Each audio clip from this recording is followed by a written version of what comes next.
Hello everyone and welcome back. Today we are going to talk about a topic that goes hand in hand with MSBuild, NuGet package management. NuGet is a key part of the modern .NET ecosystem. It's the standard package manager for .NET, and MSBuild has deep integration with it. We'll explore how MSBuild uses NuGet to handle package restores, builds, and even creating our own packages. Also, just a quick heads up, if you want to learn more about NuGet, I have a full playlist dedicated to it on my channel, A Coder's Journey. You can find the link in the description along with the solution files for this episode. Now let's dive in. The first thing that I want to talk about is NuGet itself. I want to tell you what NuGet is. So in short, NuGet is the package manager for the .NET platform. It's the central tool that allows you to add external libraries to your projects, share internal libraries across multiple projects, version and distribute your own packages to others, and MSBuild seamlessly integrates with NuGet to perform core operations like restore, build, and pack. Now let's talk about adding NuGet packages to your projects. So you've likely added NuGet packages to your projects before. You can do this either through the command line or directly in your CSproj file. So if you want to use the CLI or command line, the command is this.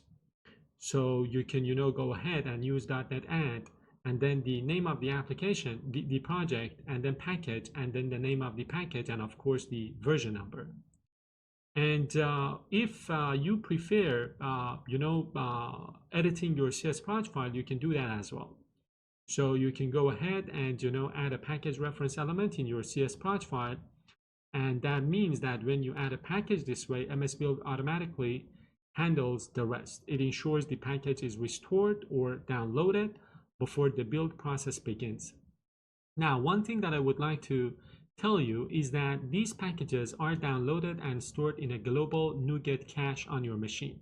This cache is a local storage folder where all downloaded NuGet packages are kept. This is a brilliant efficiency trick, meaning that instead of downloading the same package every time you build a new project, MSBuild first checks the cache.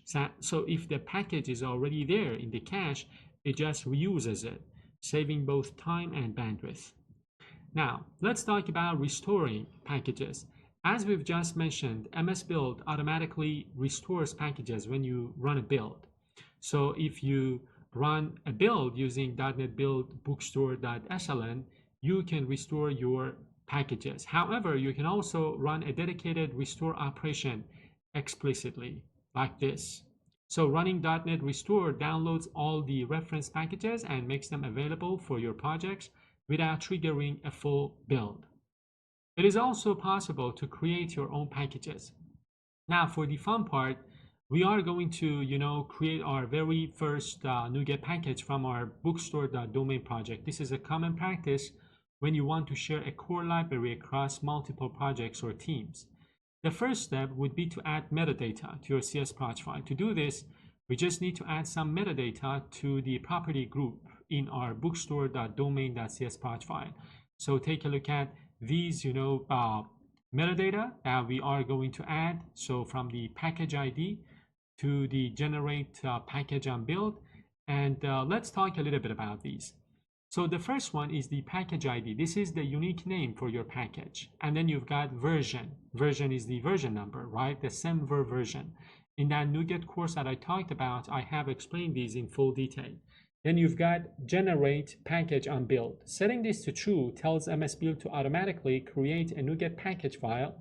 So a file with NUPKG extension. This is the actual NuGet package file every time you build the project. Now, what I am going to do is to go to my domain project. I am going to comment out this target, and here what I am going to do is to add, the different properties to this property group.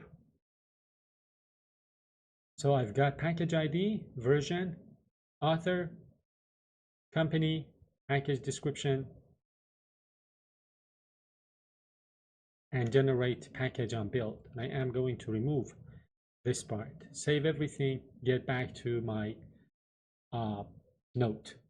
Now that we have updated that CS project file, if we go ahead and build the project, we will see, and if you check the output folder, you will find a new package file, nupkg file, in the bookstore.domain bin debug folder.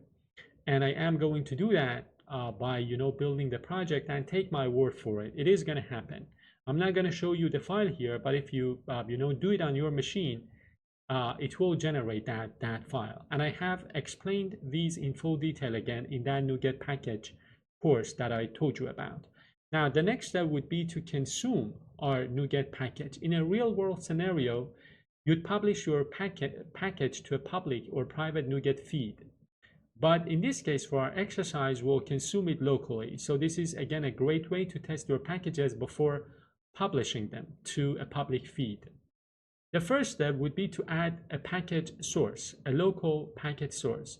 So that means that you need to create a folder on your local machine and copy the NuGet file into that folder. Then you add that folder as a local package source using the .NET NuGet add source command. So this is the command that you're going to use to add that local folder as a local feed. Then the next step would be to reference that package in your application. So now that you can reference the bookstore.domain package in your application, bookstore.application project, very similar to the way you reference an ordinary or an external NuGet package. So you use .NET add, the name of the project, the target project, and then package, and then the name of the package, and of course the version. The source flag here, there is this source flag. If you take a look, the source flag tells MSBuild to look for the package in our new local packages source. MSBuild will then restore the package and add it to the project, managing the dependency for you.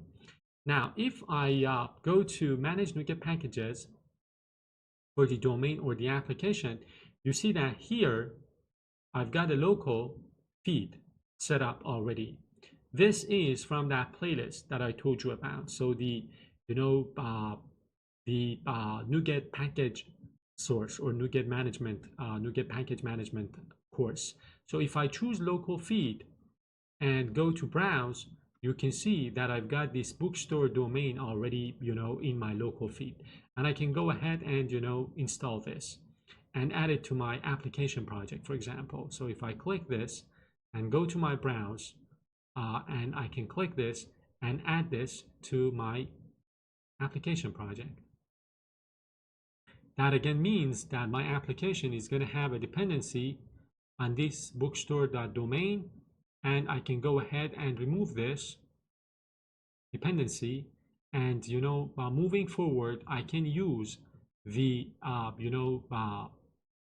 the entities, the classes, the types defined by my bookstore.domain NuGet package. So now let's do a quick practical exercise to kind of solidify these concepts. In our bookstore domain entities, we're going to add a new class called customer, and this class has 3 properties. So here I have already created a class called book. I am going to add this other class called customer.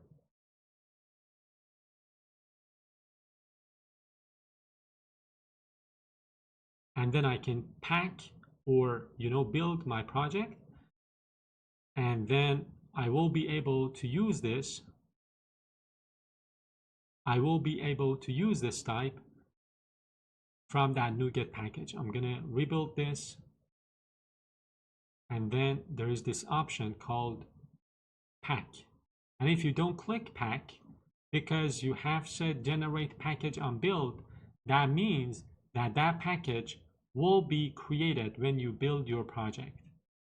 Now let me get back to my notes.